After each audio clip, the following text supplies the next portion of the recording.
김광진의 시사정비소. 오늘은 AS를 잠깐 좀 해드려야 될 것 같아요. 긴급 AS죠? 네. 지난번에 저희가 배상훈 교수님 모시고 김정남 살해 사건이라고 하는 것과 관련 에피소드를 했는데 그때 독극물, 뭐 스프레이 막 이런 여러 가지 얘기가 나왔단 말이에요. 근데 그때는 말레이시아의 공식 발표가 있기 전이어가지고 우리가 여러 가지 추정에 근거한 이야기들을 했었는데 이제 어쨌든 1차 발표가 나왔고 우리가 생각했던 것과 좀 다른 결과치여서 배상훈 교수님을 AS로 모시고 다시 한번 정비를 나눠보도록 하겠습니다. 예. 안녕하세요, 배상훈 교수입니다.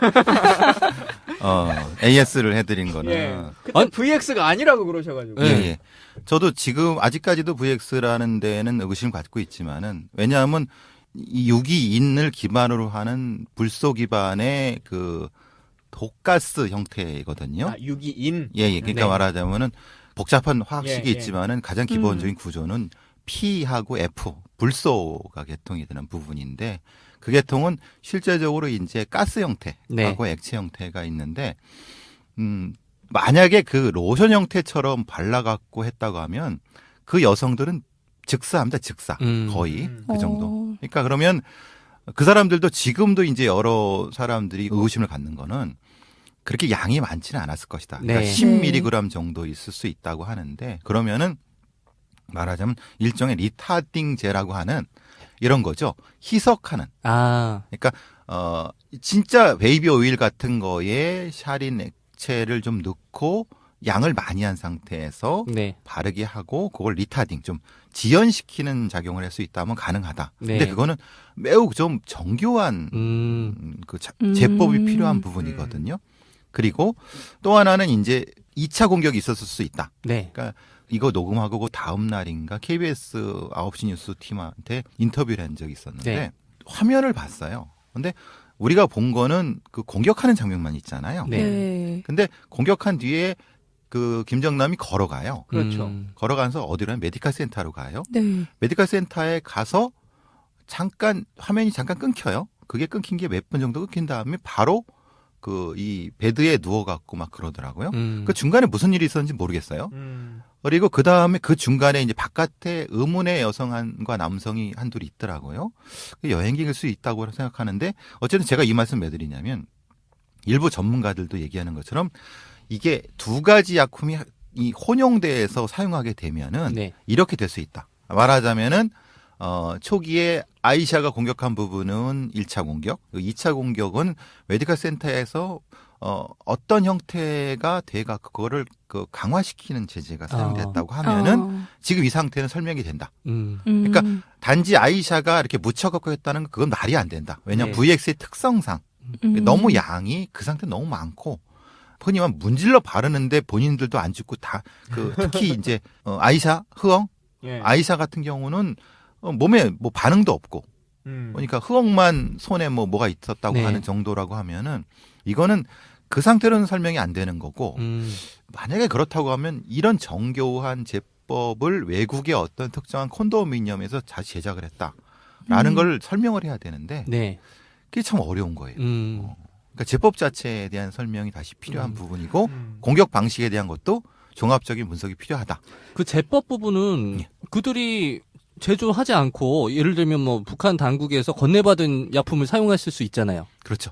그렇게 하면은 특별한 어떤 재질의 용기에 담아와야 돼요. 그러면 외교 행랑이나 이런 걸 통해서 가져왔을 수 있다는 거잖아요.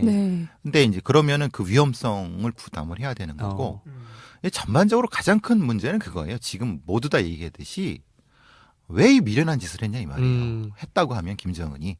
왜냐하면 세계에 다 주목을 받고 욕은 욕대로 먹고 실제로 그 효과가 어느 정도 있는지는 모르겠는 걸 했느냐. 이게 가장 큰 동기의 문제인데 그래서 스탠딩 오더라는 걸 얘기한 거 바로 그것 때문이거든요. 원래 저 김정은은 김정남을 죽이려고 했었고 누군가 걸리니까 했다라고 하는 것이 지금의 동기니까 그냥 믿는다 하더라도 그럼 왜 이 복잡한고 자기의 화학무기 기술을 다 노출시킬 수 있는 그러니까 흔히 말하는 그런 겁니다. 이 제법이란 거는 버블젯 어뢰보다 더 어려운 기술일 수 있는 거예요. 그러니까 북한이 버블젯 어뢰를 가지고 있어야 되는 건데 버블젯 어뢰를 가지고 수 있는 건 굉장히 그 고도의 기술이거든요. 근데 이런 복잡한 화학제법이고 정교한 화학제법을 노출하면서까지 할 이유가 뭐냐? 그 부분이 사실은 많이 걸리는 거예요. 근데 숙소로 돌아갔을 때 어쨌든 그 범인 여자들 있잖아요. 가서 토하고 뭐 구토하고 이상한 증상을 나타냈다라고 보도가 되고 있는데 그러면 1차적으로 그런 물질들을 사용해서 테러를 할 수도 있었던 거 아닌가요? 가능하죠. 그렇죠? 가능한데 농도의 문제일 수 있다. 그러니까 초기 공격은 네. 약간 미약하거나 아니면 약간 뭐가 부족한 방식. 지난번에 저희 방송에서도 후춧가리 같은 걸 수도 있다. 예, 뭐 예, 이렇게 말씀하신 그렇죠. 거잖아요. 예, 그런 예. 비슷한 걸로 생각이신 거죠. 해서 예. 그리고 그와 연결된 걸 가지고 이동한 김정남을 아주 편안한 상태에서 누군가가 물 같은 걸 마시게 했다고 하면은 충분히 가능하다. 그러네요. 네. 그 장면이 나오거든요. 메디컬 센터에서. 예. 우리 같이 비전문가들은 사실 이게 언론에 나오면 이게 가짜 뉴스인지 진짜 뉴스인지 네. 막 이렇게 헷갈릴 때가 참 많단 말이에요. 근데 그 중에 하나가 최근에 뭐 일본에선가 뭐 나온 기사에 배에 문신 돼 있는 김정남의 사진을 보여주고 지금 화면 속에 김정남 문신이 없다. 그러니까 진짜 김정남이 아닐지도 모른다. 이런 얘기들도 있는데 전문가가 보시기에는 어떠세요? 근데 지금 이제 김정남이라는 사람의 정체에 대한 문제가 되는 거는 김정남이라는 사람이 실제로 한국 사람을 만나고 뭐 하고 실제로 반북 활동을 하고 뭐 이런 망명 정권 얘기가 하고 이런 거는 제가 보기엔 다 이게 일본 쪽 통신 쪽에 나왔거든요. 그러니까 그러면 거기에 무슨 의도가 있을까? 근데 이제 또 반대쪽에서는 거기에 이제 김정남을 실제로 확인했다고 하는 사람들이 네. 뭐진 얘기 그러는데 네. 근데 그걸 누구도 본 사람이 없어요. 확인해 주려고 하면은 그 아들이나 딸이 확인해 줄까? 라고 하는 도대체 지금 이게 가짜 뉴스인지 진짜 뉴스인지 모르겠어요. 네. 문신에 대한 거는. 맞아요. 유병헌이 네. 죽으니까 그렇죠. 유병헌이 가장 기뻐하겠다 이렇게 말한 적이 있잖아요. 그러니까. 김정남이 죽으니까 김정남이 가장 행복하게 살고 있는 거 아니에요? 김정남의 자작극까지도 상상을 해볼 수 있을 것 같아요. 근데 왜 그 아들은 DNA 검사나 이런 걸 안 할까요? 안 하는 게 아니라 아마 막고 있을 가능성이 없죠. 말레이시아가요? 아니면?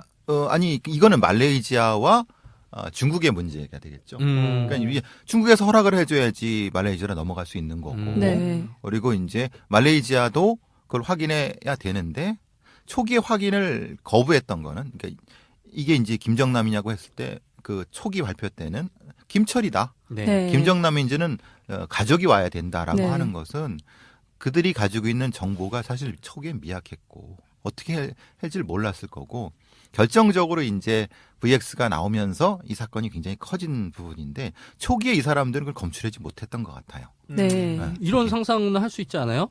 이거 국제 관계적인 그 고려에 따라서 말레이시아 당국의 발표를 믿을 수 없다. VX가 아닐 수 있다. 이런 가정은 불가능한가요? 문제는 그 샘플. 네. 그 샘플은 그 김정남의 눈에서 나온 거란 말이에요. 네. 그거 거의 유일하게 그 샘플을. 그러니까 그거를 이제 흔히 말하는 교차 확인을 하도록 이제 말레이시아 정부가 해야 되는데 그거는 굉장히 자존심 상하는 일이죠. 그러니까 여태까지 빨리 검출을 못했고 쿠알라룸푸르 공항이 완전 개판이 됐는데 그래서 쇼한 거잖아요. 그 며칠 뒤에 그 제도협에 무슨 소용이 있겠어요. 그러니까 그 쇼를 한 거는 당연히 그 말레이시아가 국제적으로 망신을 당했기 때문에 한 부분이라서 그렇게 되면 사실 유엔의 그 화학무기 전문가들을 통해서 그걸 확인했어야 되는데 네. 실제로 그 VX를 확인하는 방법이 그렇게 만만치가 않거든요. 그래서 뭐가 이렇게 해서 딱 리트머스 종지처럼 이렇게 나오는 게 아니에요. 그러니까 이제 그 부분에 대한 거를 본인들이 사실 좀 뭐라 그러나 한번 좀 망신당한 거에 대한 네. 그런 반작용으로 북한에 대한 부분을 하는데 VX가 안 나왔다고는 생각하지 않아요. 분명히 그래요? 그거는 있다고 생각을 해요. 근데 어디서 나왔는지는 그거는 왜냐하면 이게 진짜 외교 횡령을 통해서 나왔다라고 하면 이건 굉장히 심각한 문제고 네. 제조했다라고 하는데 말 그대로 제조하는 거는요. 그렇게 쉬운 게 아니에요. 왜냐하면 어디 아파트에서 제조했다고 하는데 그렇게 할 수 있는 부분은 아니거든요. 그러면 갑자기 미군이 탄저균 페덱스로 우리나라에 보내는 거기는 이제 그건 진짜 외교 횡령이 되는 거니까 그거는 가능한데 근데 이거는 그 약품이라든가 이런 부분은 아주 좀 정교한 제법이 필요한 부분인데 못하는 건 아닌데 근데 그럼 이제 앞으로 가죠. 왜? 네. 왜 이 어려운 방법으로 김정남을 죽여야 되느냐? 아직도 모르겠어요, 진짜 왜. 아니 그냥 가서 흔히 말하는 청부살인업자에서 칼로 꽂아도 되는 거고 네. 그렇지 않습니까? 네. 공항 같은데 말고 네. 조용한 네. 곳에서. 그래서 아니면 차량 폭탄을 태워도 되는 것. 이 복잡한 걸 왜? 저는 이거는 사실 좀 매우 그러니까 VX는 신뢰하겠는데 왜 금박업을 했느냐라고 하는 건. 그래서 이제 나오는 얘기는 그런 거죠. 분명히 그 북한 내부에 동요가 있을 수 있다. 네. 그래서 거꾸로 김정은을 제거하기 위한 역공작이라고 하면 또 가능할 수도 있다. 누군가가 그러면은 뭐 흔히 막 우리 영화에서 많이 보잖아요. 네. 그러니까 김정은 반대파가 좀 명분을 그런 네. 게해서 뭐 이렇게 하는 부분도 충분히 가능하다. 그 정도의 전문가들이라고 가능한데 전문가 치곤 너무 이상하게 도망을 갔고 네. 너무 이상하게 했고 그 부분이 가능하다고 하는 부분이고 김정은의 입장에서는 그런 거죠. 난 몰랐다고 할 수가 없어요. 그러면 통제력이 없잖아요. 네. 그죠? 내가 나쁜 놈이 되더라도 내가 저 테러범이 되더라도 네.